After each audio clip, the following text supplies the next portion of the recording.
Sanbon, and welcome back to my channel. A happy Friday to you. So yesterday, Zungula, the ATM leader, wrote a letter to the public protector to investigate the allegations that were made by Mkhwanazi. And the president was like, oh, perfect. That's what I wanted, actually. I wanted someone that will give me that solution. And you guess what?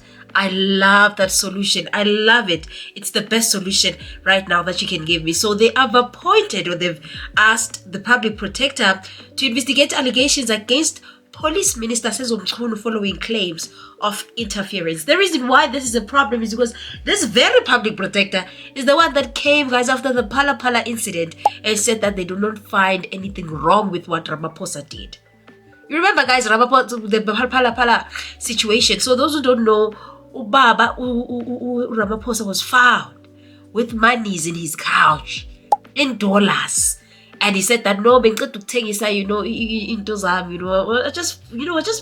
just sold something. So this was just money that I received because from my farm. So now the investigation came with how can a president hide so much money in his couches. So now this public protector, the very public protector that is appointed now, covered that shame of Ramaphosa.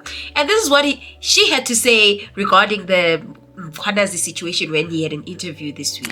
Look, it was quite shocking. But again, I'm the public protector, heading Public Protector South Africa, and we've got an investigative methodology. And I think it's basically the principles of law of saying what happened, what should have happened, if there's a discrepancy in what have happened, what has been reported, how should that be remedied?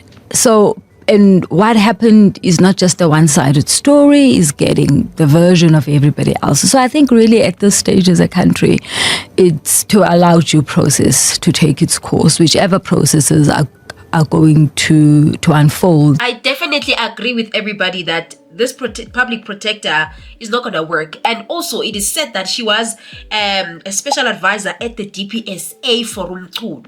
Do you think she will come and really do that proper investigation? Mugel, she's already captured. She will come here and say that she found nothing wrong with Umchunu. I don't think that she is an independent entity, and I don't think that she's someone that the president or can facilitate this whole process, because she's definitely going to be very, very much biased. Speaking about bias, guys, the judiciary has released a statement saying that, oh, okay, we hear you. We hear what you're saying. We hear what you're saying, Mkhwanazi, but we want you to prove those allegations and, come to the fore and tell us what is the evidence that you have regarding the judiciary saying that, Nabo, they involved in this whole shebang that was exposed, which involves them as well. So people came for her, came for Maya, said, Maya is the Chief Justice of South Africa. And they said they sealed CR17 and Phala police reports, but they want evidence from Mkhwanazi. Yes, because even the former Chief Justice Mkhwanazi, this is what he had to say regarding Phala. The public protector and ensuring, and that office cannot be assisted and its effectiveness ensured when those who are under a constitutional duty to help it choose to mislead it and to fight it to the end for exposing their untruths. What the president self-evidently did was to undermine and frustrate the efforts of that office to fulfill its constitutional obligations by not just withholding the truth, but deliberately asserting the opposite of it. Furthermore, the president is obliged by Section 96(2)(b) of the Constitution to not act in any way that is inconsistent with his office. This section is the constitutional source of the high ethical standards by which the president is supposed to lead this nation.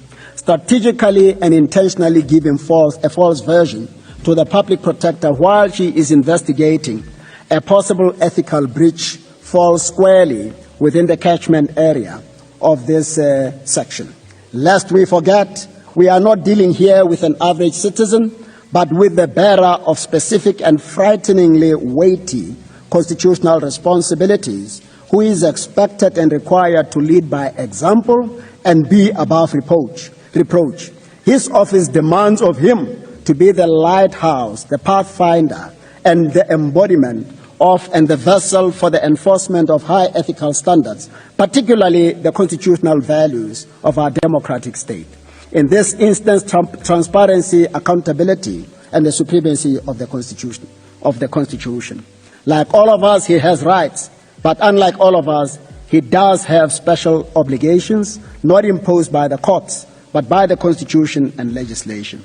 So clearly, this thing is not gonna work, guys. It's just not gonna work.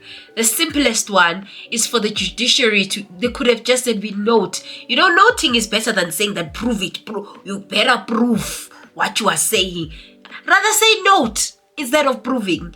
Clearly, everybody's captured and everybody is just I don't know, they're making mistakes. They're making us now to want to scrutinize the judiciary, because why would you want evidence whereas you always adjudicate over matters and make judgments where you don't even have evidence? You even let go of Omotoso.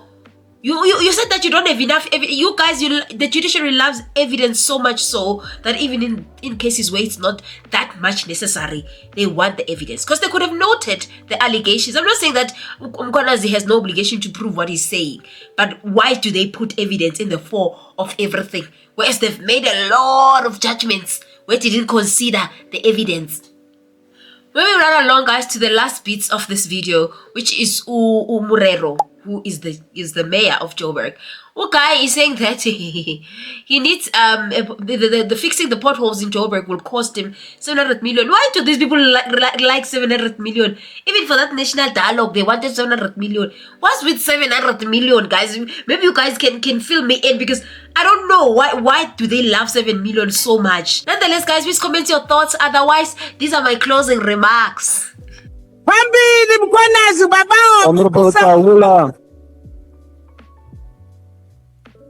Honorable